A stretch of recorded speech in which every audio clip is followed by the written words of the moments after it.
Jadi orang Kristen sama sekali tidak mengenal takdir ya. Jadi orang Kristen sama sekali tidak mengenal takdir ya. Jadi orang Kristen sama sekali tidak mengenal takdir ya.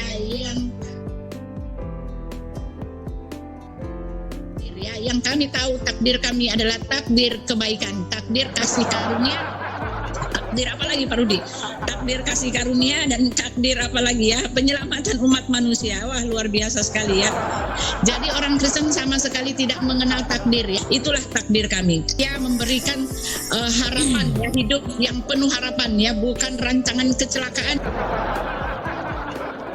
bukan rancangan maut,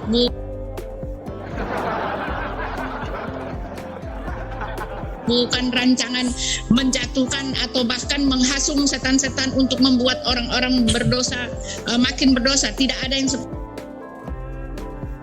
melaksanakan. Dia telah merencanakan pembebasan bagi seluruh umat manusia beribu-ribu tahun sebelumnya ya. Dia sudah menubuatkan, dia sudah menyatakan bahwa kami itu kalau bisa mengkonsumsi takdir ini dikurangi. Karena Tuhan kami seperti yang bilang Ibu Iti, rancangannya damai sejahtera.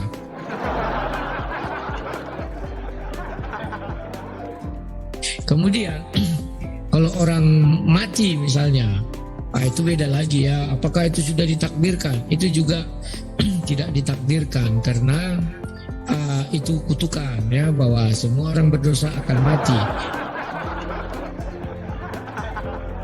Assalamualaikum warahmatullahi wabarakatuh. Bismillahirrahmanirrahim. Alhamdulillahirrabbilalamin. Asyhadu an la ilaha illallah wa asyhadu anna Muhammadar Rasulullah. Sahabat Milah Ibrahim Channel yang semoga senantiasa dirahmati Allah Subhanahu wa taala. Tahu makna takdir? Ya, kalau muslim tentu sudah paham apa itu takdir, apa itu qadar sunatullah ya. Sehingga setiap detik kita berhadapan dengan qadarullah. Makanya kita perlu ikhtiar, doa, dan tawakal. Tapi apa yang terjadi ketika kawanan Oten disuruh bicara takdir? Ya, nggak paham tapi berusaha untuk menjelaskan. Nah, ini masalahnya. Ya, persis seperti orang buta mempresentasikan sosok gajah. Yang ada adalah kelucuan yang amat sangat. Nah, itulah yang terjadi pada Uti Watimena dan Rudi Yohanes saat ngomongin takdir. Namun sebelum menyimak, ini hiburan gratis dari Uti Watimena dan Rudi Yohanes, saya ingatkan pertama, bagi yang belum subscribe, silakan tekan tombol subscribe terlebih dahulu untuk mendukung perkembangan channel ini. Semoga menjadi barokah. Amin ya robbal alamin. Terus yang kedua, mohon kecilkan volume perangkat Anda. Ini untuk antisipasi karena dikhawatirkan bisa terjadi masalah saat Uti Watimena mulai terdengar. Ya. Bukan hanya kuping yang jadi masalah, bisa jadi perangkat Anda ikut bermasalah ya, mungkin mendadak meloncat, bahkan mungkin bisa jadi auto lowbat gitu ya, karena bisa terjadi peningkatan volume yang sangat drastis ya, sekian desibel. Jadi ini untuk antisipasi sahabat, mohon dikecilkan volumenya untuk antisipasi kalau suara Uti Watimena bisa menyebabkan hal-hal yang tidak diinginkan pada perangkat Anda. Langsung saja dengan kecepatan 500 km per jam, ini dia cuplikan gaya Uti Watimena saat apologet kebanggaan Kristen ini meluncur. Cekidot.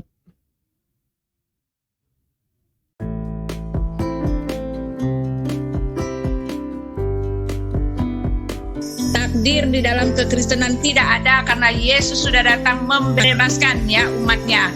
Takdir di dalam kekristenan tidak ada. Takdir di dalam kekristenan tidak ada. Jadi orang Kristen sama sekali tidak mengenal takdir ya. Jadi orang Kristen sama sekali tidak mengenal takdir ya. Jadi orang Kristen sama sekali tidak mengenal takdir ya.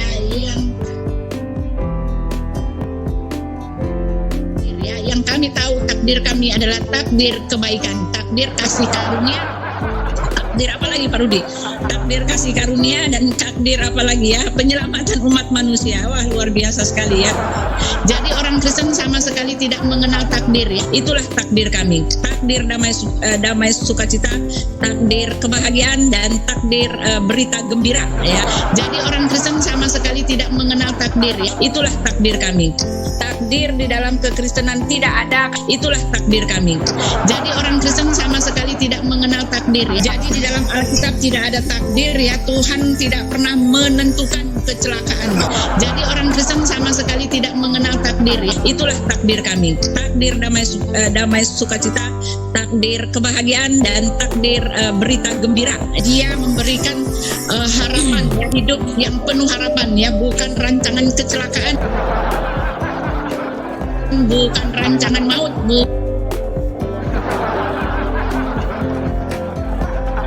bukan rancangan menjatuhkan atau bahkan menghasung setan-setan untuk membuat orang-orang berdosa makin berdosa. Tidak ada yang seperti itu, tetapi rancangan atau takdir atau ketentuan atau ketetapan yang dari Tuhan adalah Dia telah melaksanakan, Dia telah merencanakan pembebasan bagi seluruh umat manusia beribu-ribu tahun sebelumnya ya. Dia sudah menubuatkan, Dia sudah menyatakan, bahkan Dia sudah melakukannya dengan kematian Yesus di kayu salib. Kalau berbicara tentang takdir di tempat kami, takdir kami adalah penyelamatan ya. Takdir kami adalah kami bersukacita. Jadi orang Kristen sama sekali tidak mengenal takdir ya. Jadi di dalam Alkitab tidak ada takdir ya. Tuhan tidak pernah menentukan kecelakaan. Api besar menyala tengah malam di tepi danau di kota Monroe, dekat Cincinnati, Ohio. Patung Yesus Kristus dengan tinggi 19 meter dan lebar 12 meter tersambar paket dan terbakar. Patung berjuluk King of Kings atau Touchdown Jesus menggambarkan Yesus dengan tangan menengadah ke langit. Sekarang yang tersisa dari patung itu adalah kerangka besi menghitam dan serpihan-serpihan. Api dari petir itu menyebar ke seluruh bagian patung dan merembet ke gereja Solid Rock. Saya merasa ada yang tidak beres. Kita harus berpegang teguh pada iman dan bertanya kepada Tuhan. Ini bukan peristiwa kebetulan.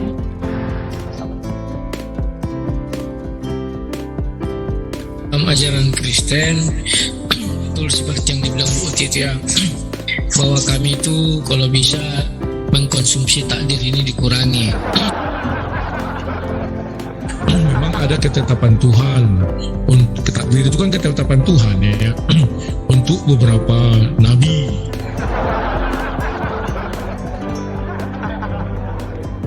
Dia dinubuatkan dan terjadi ya.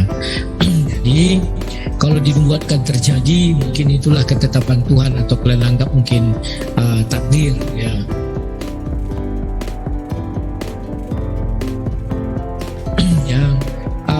Apakah itu ditakdirkan dia jadi miskin? Tidak. Karena Tuhan kami seperti yang bilang Ibu Iti, rancangannya damai sejahtera.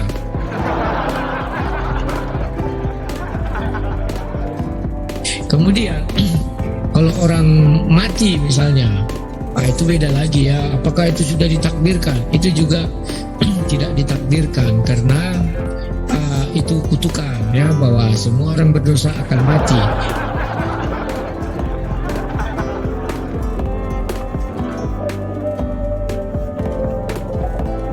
Kalau pengemis, kenapa mereka jadi pengemis? Karena mereka ada pelajaran takdir.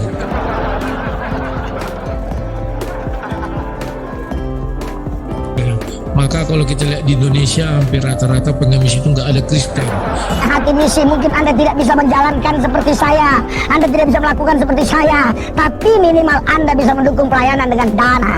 Kalau tidak bisa Anda terjun langsung, Anda bisa transfer dana Anda ke nomor rekening yang ada di layar ini dan ada di deskripsi. Dan Dara bayangkan saja, kalau Anda bisa memberi 500.000 per orang, apa jadinya? Injil kerajaan ini bisa diberitakan kemana-mana. Oh Pak, itu terlalu tinggi, terlalu mahal, terlalu tinggi, terlalu besar. Oke, 200.000. Oh, terlalu besar. Oke, 100.000. Oh, terlalu besar. Oke, 50.000. Oh, terlalu besar. Siapa yang percaya kepadanya tidak binasa, melainkan beroleh hidup yang kekal. Engkau adalah orang pimpinan di dalam gereja. engkau tidak akan melihat kerajaan Allah. Engkau tidak mungkin masuk kerajaan Allah kecuali engkau diperantarkan oleh Roh Kudus. Barang siapa yang percaya kepadanya tidak binasa, melainkan beroleh hidup yang kekal. Saudara-saudara, jangan menipu diri kita sendiri. Alkitab tidak pernah mengatakan orang dibaptiskan air masuk surga. Barang siapa yang percaya kepadanya tidak binasa, melainkan beroleh hidup yang kekal. Alkitab tidak pernah mengatakan engkau sudah ditapis jadi pendeta, engkau masuk surga. Barang siapa yang percaya kepadanya tidak binasa, melainkan beroleh hidup yang kekal. Engkau melihat pendeta masuk neraka, saya kasih tahu tidak heran. Di dalam neraka banyak pendeta. Barang siapa yang percaya kepadanya tidak binasa, melainkan beroleh hidup yang kekal. Pendeta yang palsu, pendeta pemohong, pendeta menyeleweng Alkitab, pendeta tidak setia, pendeta yang motivasinya untuk uang, mereka akan masuk neraka.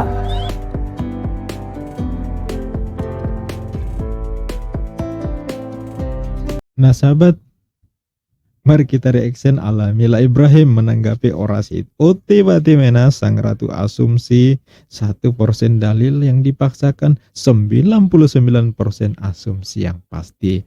Sekali lagi mengingatkan volume perangkat Anda diatur ya, karena tahu sendiri suara Uti Batimena memang ya begitulah ya. Oke, kita mulai. Kalau berbicara tentang takdir di tempat kami, takdir kami adalah penyelamatan ya. Takdir kami adalah kami bersuka cita, kami akan melihat hari Tuhan, kami akan menghadapi, melihat Dia muka dengan muka, karena takdir kami adalah orang-orang yang dikasihinya.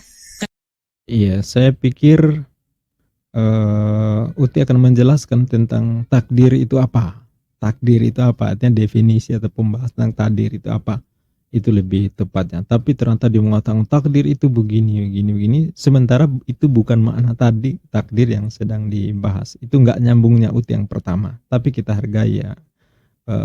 Kalau nyambung memang kayaknya bukan Uti Batimena. Jadi kalau nggak nyambung, makanya inilah ciri khas Uti Batimena. Karena di dalam Alkitab telah dikatakan, karena begitu besar kasih Allah akan dunia ini, sehingga Dia telah Yohanes 3:16. mengaruniakan anaknya yang tunggal, sehingga barang siapa yang percaya kepadanya tidak binasa, melainkan beroleh hidup yang kekal. Siapa yang percaya padanya maka tidak akan binasa, namun memperoleh hidup yang kekal. Ini juga perlu saya komentari. Ini ayat Yohanes 3:16, ayat andalan Kristen yang paling ranking pertama, juaranya kayaknya kalau di pencarian ya. Oke. Ayat ini perlu dipahami sahabat, ayat ini bukan firman Tuhan. Catat. Ayat ini juga bukan perkataan Yesus. Catat. Siapa mengatakan begitu? Itu hasil The Jesus Seminar yang diselenggarakan diikuti oleh 73 pakar Bible. Semuanya itu Kristen, bukan Muslim, ya. Mereka menetapkan ayat ini termasuk yang bukan perkataan Yesus. Itu satu dari sisi ayat. Yang kedua tentang percaya. Kan siapa yang percaya tadi tidak akan binasa tapi memperoleh hidup kekal, kan begitu ya? Hidup kekal. Percaya seperti apa? Hidup kekal seperti apa? Versi Yesus atau versi Paulus? Kalau versi Paulus itu barang siapa yang percaya, siapa mengatakan dengan mulut bahwa Yesus adalah Tuhan dan percaya dengan hatinya bahwa dia dibangkitkan di antara orang mati, maka akan diselamatkan. Ya, percaya Yesus Tuhan, percaya dengan hati bahwa dia dibangkitkan di antara orang mati, maka diselamatkan. Itu loh pokok kekristenan. Kan gitu ya. Itu versi Paulus. Roma 10 ayat 9. Sekarang versi Yesus. Kalau versi Yesus tidak seperti itu. Ya. Versi Yesus tidak seperti itu. Coba saya buka ayatnya. Yohanes 17 ayat ke-3. Ya. Kalau versi Yesus tentang percaya dan keselamatan, hidup kekal tadi adalah, inilah hidup yang kekal, yaitu bahwa mereka mengenal Engkau, mereka ini murid-murid ya, umat Bani Israel ya.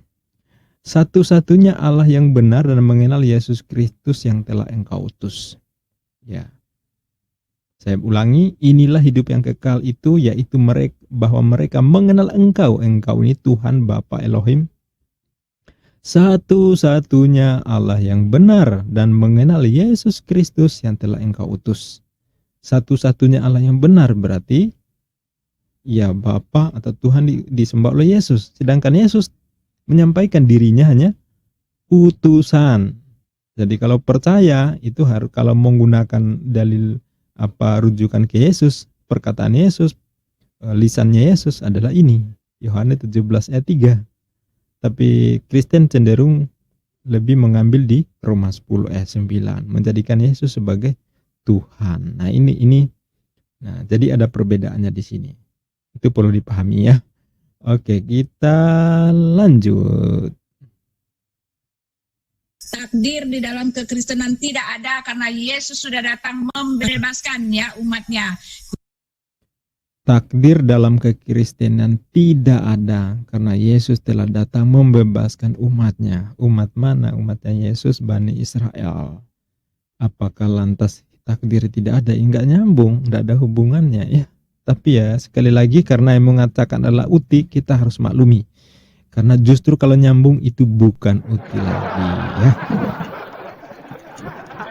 Yang kami tahu, yang kami lihat dan yang kami rasakan adalah takdir kami adalah orang-orang yang merupakan anak Allah yang akan kembali lagi berkumpul lagi bersama dengan Bapaknya. Dan Bentar, tadi tidak diakui ya bahwa takdir itu ada. Ya, Kristen tidak mengenal takdir. Tapi ini diakui ya, takdir itu begini dan begini. Nah, inilah sekali lagi ciri khasnya uti. Kalau nyambung bukan uti Fatimanya. ini adalah satu berita yang sangat-sangat luar biasa ya. Ya, berita yang luar biasa, yang pasti luar biasa ngawur Buti. Berita yang sangat melegakan ya, dan berita pelepasan bagi semua orang berdosa. Jadi di dalam Alkitab tidak ada takdir ya, Tuhan tidak pernah menentukan kecelakaan. Dalam Alkitab tidak ada takdir dan Tuhan tidak pernah menentukan kecelakaan. Dahsyat. Tapi pada saat yang sama yang mengalami kecelakaan itu siapa? Tuhan yang disembah Uti. Siapa yang skenariokan? Tuhan Uti juga.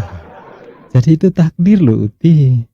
Jadi kalau ketetapan Tuhan, ketentuan Tuhan akan terjadi begini, begini, dan begini, dan itu menimpa Tuhan itu sendiri, itu bukan takdir ya. Gak apa-apa ya, gak diakui sebagai takdir, sementara pada saat yang sama diakui bahwa Tuhan punya skenario. Ya, diterjun ke dunia, nuzul dalam rupa manusia, inkarnasi dalam rupa manusia, lalu mati digebukin. 3 hari kemudian bangkit. Wah, menebus dosa. Itu bukan kecelakaan itu. Tapi nggak apa-apa ya. Untuk kematian Tuhan, penderitaan Tuhan nggak dianggap itu suatu masalah ya. Oke, kita maklumi. Karena Alkitab mengatakan di dalam Yeremia ya, bahwa Dia memberikan hidup yang penuh harapan ya, bukan rancangan kecelakaan, bukan rancangan maut. Nah, kalau Uti Fatimena mau mengatakan seperti itu, bahwa tidak merencanakan atau merancang kecelakaan, kemalangan, bencana lah seperti itu yang membuat manusia jadi menderita, berada dalam maut, berada dalam kemalangan. Saya jadi penasaran nih, kalau begitu apa iya bencana, angin topan, badai, tsunami, gunung berapi itu bukan ciptaan Tuhan? Itu bukan takdir Tuhan, itu bukan izin Tuhan. Kalau seperti itu, kenapa Tuhan tidak mampu mencegah itu? Kalau memang itu bukan kehendak Tuhan. Kalau kehendak Tuhan, ketetapan Tuhan berarti kan takdir. Kalau memang sementara itu terjadi seperti itu tanpa kemampuan Tuhan untuk mencegahnya, itu di mana kekuasaan Tuhan? Kan begitu ya. Padahal yang kita pahami, yang sebagai muslim saya memahami bahwa semua alam semesta, mulai dari yang paling kecil sampai yang paling besar ya, mulai dari kuman sampai bintang terbesar seperti Iuvis Cati, Canis Majoris, matahari, itu semua kan ciptaan Tuhan itu. Dan Tuhan yang mengendalikan itu. Sehingga begitu juga yang terjadi di bumi, di luar angkasa sana, mengatur miliaran planet dan bintang, lebih dari 2000 galaksi, itu semuanya diatur oleh Tuhan. Tapi kalau terjadi bencana, itu di luar rencana Tuhan. Lantas itu yang menciptakan siapa? Dan kalau memang itu bukan kehendak Tuhan, lantas kenapa Tuhan tidak mampu mencegah ketika alam semesta kejadian seperti itu terjadi, gitu ya? Ini luar biasa. Ya, bagi sahabat Kristiani yang paham, yang bisa menjelaskan ini bahwa memang Tuhan hanya menciptakan yang baik, sementara yang bencana seperti itu bukan takdir Tuhan, silakan tulis di kolom komentar. Bukan rancangan menjatuhkan atau bahkan menghasung setan-setan untuk membuat orang-orang berdosa makin berdosa. Tidak ada yang Iya, kitab Yeremia di bawah. Kitab Yeremia itu di perjanjian lama. Nabi Yeremia itu di perjanjian lama. Apa hubungannya dibawa-bawa ke dogma doktrin Kristen ya? Saya yakinnya bahwa umat di zaman Yeremia, Nabi Yeremia tidak pernah mengenal kekristenan seperti yang diajarkan Paulus di Roma 10 ayat 9. Saya yakin di zaman Yeremia tidak pernah berpikir bahwa suatu saat manusia akan turun dalam rupa manusia dan kemudian mati menderita digebukin, kemudian Tuhan itu dikubur, mati 3 hari kemudian dibangkitkan. Pasti nggak ada begitu ya.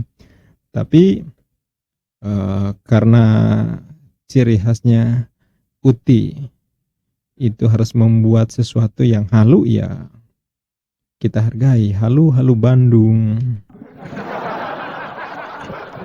seperti itu, tetapi rancangan atau takdir atau ketentuan atau ketetapan yang dari Tuhan adalah dia telah melaksanakan, dia telah merencanakan pembebasan bagi seluruh umat manusia beribu-ribu tahun sebelumnya. Ya, dia sudah menubuatkan, dia sudah menyatakan, bahkan dia sudah melakukannya dengan kematian Yesus di kayu salib.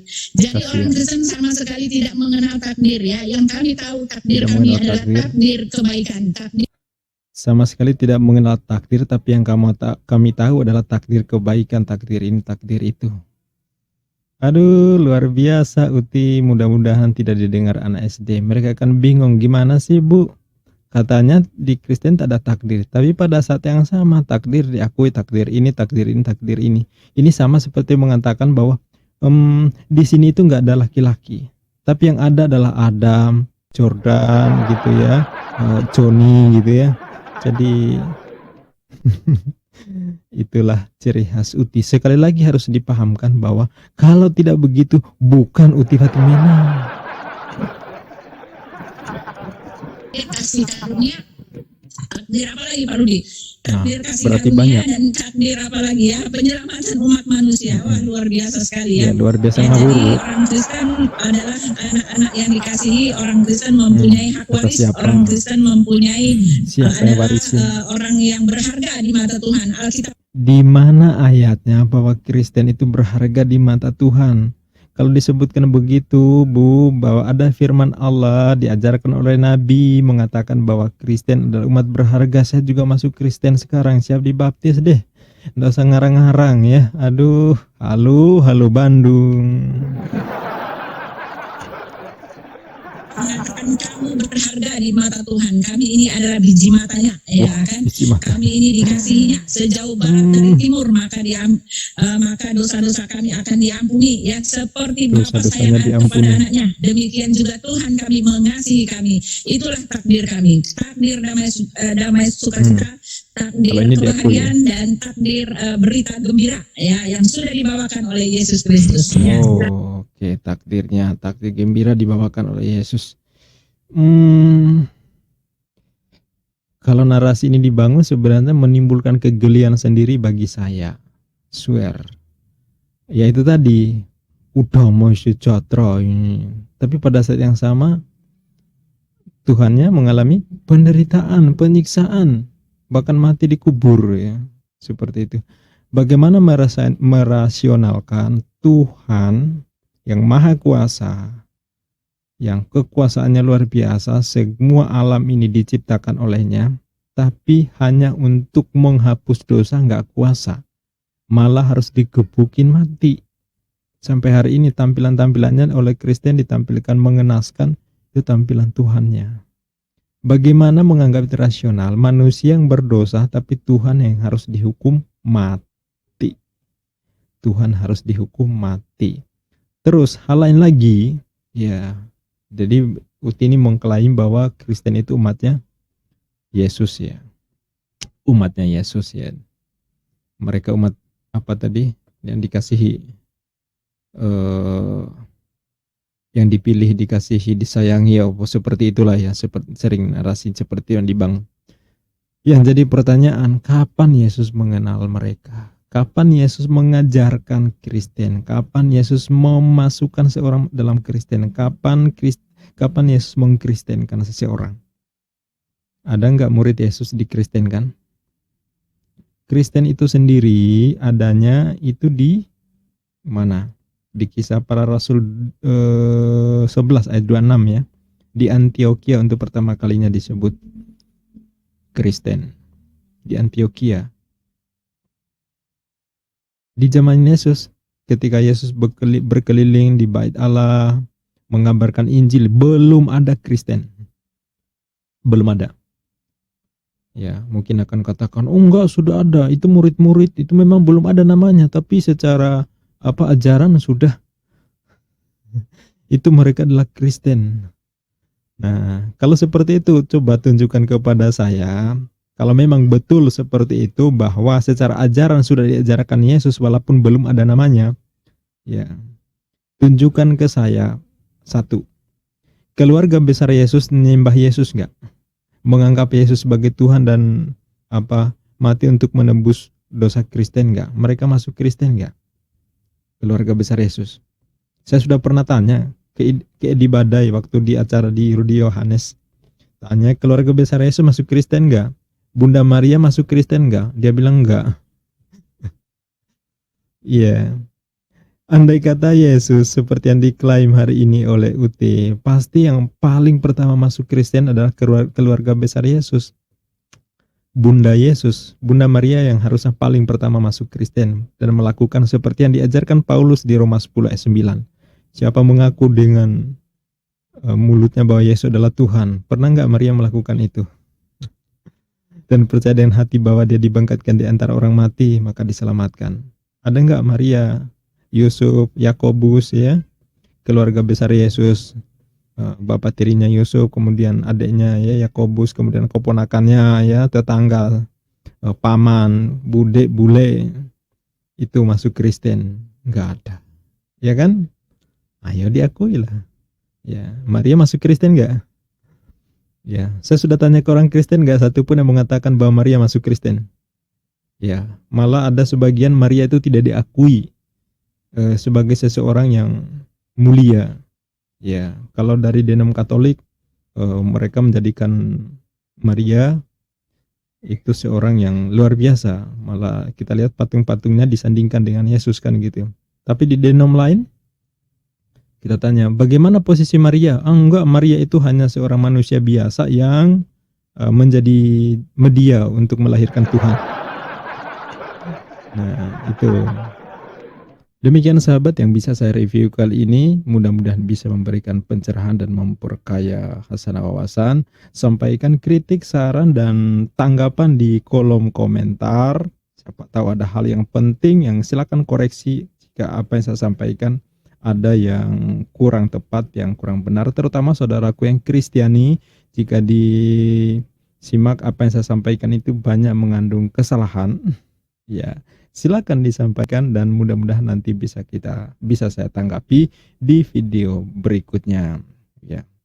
Terima kasih atas segala perhatiannya. Mudah-mudahan di video berikutnya akan jauh lebih menarik lagi nge-review hal-hal yang bisa kita perbincangkan.